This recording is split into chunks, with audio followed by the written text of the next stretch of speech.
Calls in advance किसको बोलते हैं? Calls in advance means the amount received by the company was called not yet made. The amount of calls received in advance is credited to calls in advance account as and when call is made. Calls in advance account is debited with the due amount and call account is credited.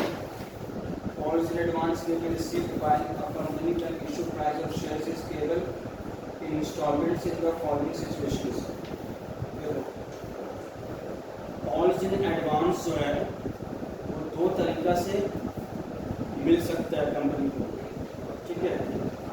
एक तो कब, जब है ना application के लिए पैसा मिलता है कंपनी को, उसी वक्त ही वो कुछ एडवांस मतलब पैसा दे देता है, ठीक है। जैसे कि वो शेयर्स के लिए अप्लाई किया 1000, उसको लेकिन अलॉट हुआ 600, तो बाकी जो 400 है वो फिर एडवांस के तौर पे रखेगा वो, ताकि जब अगला इंस्टॉलमेंट होगा उसमें एडजस्टमेंट करेगा वो, ठीक है। और दूसरा जो है, कुछ शेयर होल्डर होता है कि जो एडवांस देता है, ठीक है, वो एडवांस देता है, असल में वो ज़्यादा शेयर्स के लिए पैसे दिया ऐसा नहीं है, वो एडवांस दे देता है पहले कि हाँ, जैसे कि एप्लीकेशन में ही वो अलॉटमेंट और फर्स्ट कॉल का पैसा दे दिया, या फिर अलॉटमेंट में ही अलॉटमेंट का और फर्स्ट कॉल का पैसा दे दिया, तो वो ले लेगा उस समय, और जब उसका आएगा तो वहाँ पर वो एडजस्टमेंट कर देगा।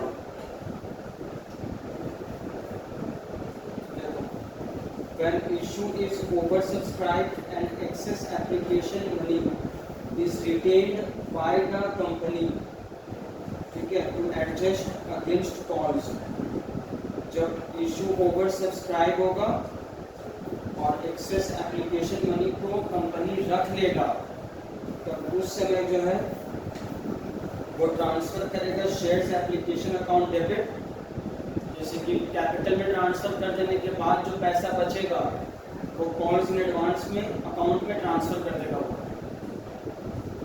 आया समझ में? ये क्रेडिट इसलिए हो रहा है क्योंकि ये लायबिलिटी है कंपनी के लिए। दूसरा, जब share holder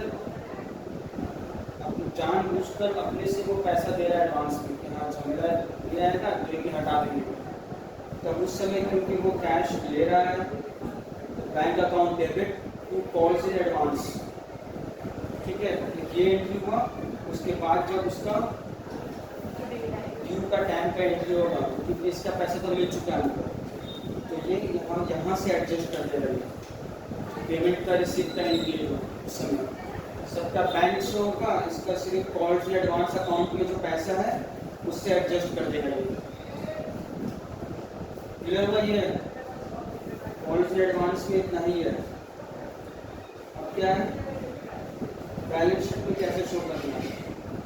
Since the amount has not become due, it is a liability of the company. It is shown as other current liabilities.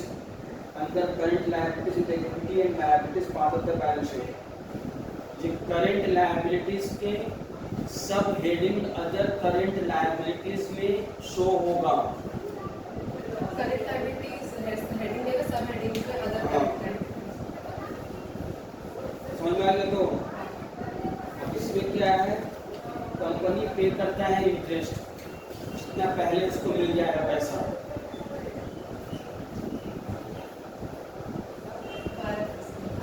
अगर कुछ नहीं दिया है उसमें तो 12%। याद रखना होगा, एरियर्स में 10% है और एडवांस में 12% है। तो interest in calls in advance जो है कंपनी के लिए एक्सपेंस है, इसी के लिए डेबिट हो रहा है to salary members. Shareholder का नाम देगा तो नाम दे देना, अगर एक आध तो हुआ तो, नहीं तो सैलरी मेंबर से लिखना वहाँ पर।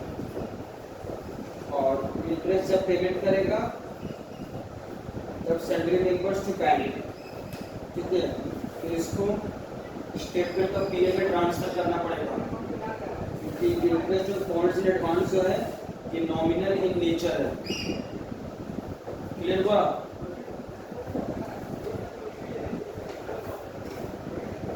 बनाइए page number the default trading company.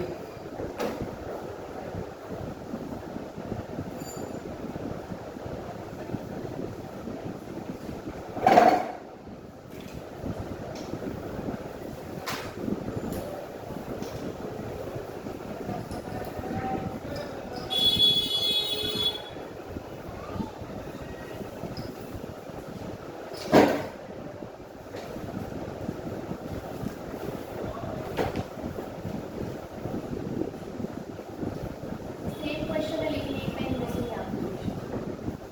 जहाँ तक हम बात करें, बीच का एक लाइन मिसिंग है। मेमोरेंडम ऑफ एसोसिएशन बीच 500 शेयर है issue to subscriber to memorandum of association बीच इसी साल से एक सब कुछ सेम है बस एक लाइन मिसिंग है।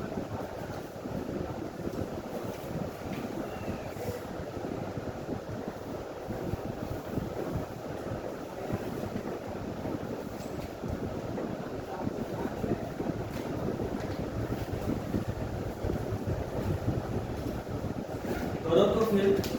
मेमोरेंडम ऑफ एसोसिएशन कैसे? हाँ, memorandum of association against share memorandum of association ने उसका दिया होगा कि पूरा शेयर्स एक साथ दिया है।